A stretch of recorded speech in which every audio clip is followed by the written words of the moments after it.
ngayon. May kasama akong mga ginoo dito, nagagapuhan. Yan, so, ngayong umagang ito ay magpapakilala muna sila. Ginoo, anong yung pangalan? Ako po si JM. Si Ginoong JM. Ako si Ginoong Kaneki. And Ginoong? Ako si Ginoong Bay. Yan, si Ginoong Bay, Kaneki at JM. So, ngayong umagang ito ay kukuha sila sa alagayang ito ng mga salitang bibigkasin nila ng mahinahon man, ng mabilis or sunod-sunod na pagbabasa. So sisimulan na ni Ginoong JM ang pagkuha ng salita. Simulan mo na dito. Let's go. Maaari mong pabasa sa kanila. Bakit tila ikaw ay natatawa sa iyong nababasa?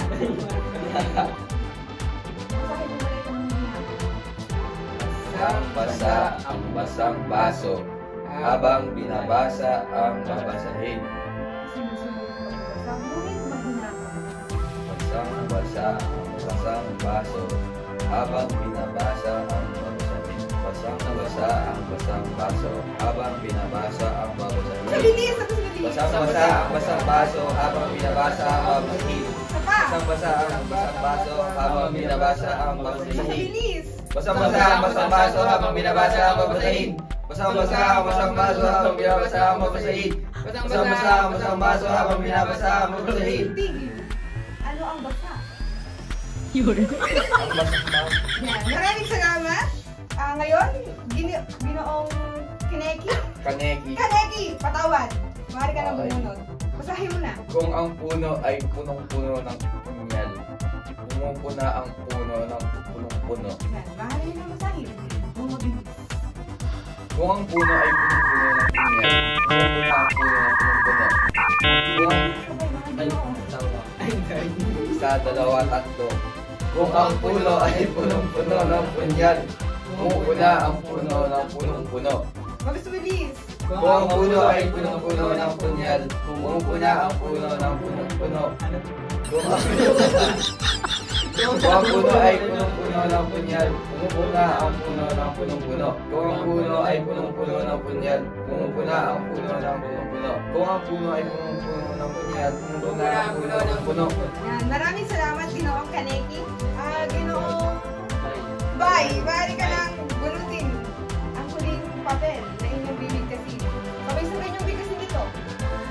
Itong pares ng parupang palad, binibisil-bisil ang pagod na balat. Simulan niyo na. Itong pares ng parupang palad, binibisil-bisil ang pagod na balat. Mas bilisan niyo.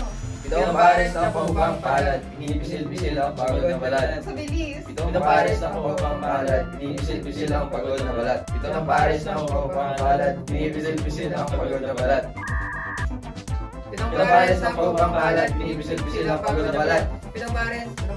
Itong pares. Yan. Maraming salamat mga Ginoo sa pagsali sa aming gawain ito. Kaya amin itong ginagawa kasi ginugulitan namin ang buwan ng wika na naglalayong isingin ng ating kapilipino.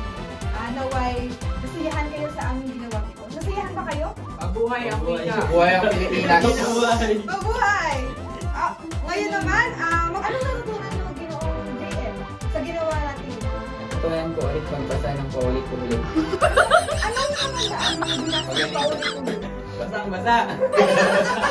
Basang-basa ang punong-puno. Ikaw naman, Ginoong Kaneki. Punong-puno ang punong-puno. Nang ano? Ano ang punong-puno? Yan. Ano man yun? Ginoong Bal. Salamat. Ang natutunan mo? Natuto po ang tamang basa. Ha? Ng mga letra. Letra? Ng mga letra. Yan! Maraming salamat sa sali sa aming gawain ito. Magpaalam na tayo sa isa't isa. Paalam. Hanggang sa muli. Saan kayo patungo? Saan kayo patungo? Kami ay tutungo na sa aming mga kwaderno. Silid! Okay, paalam!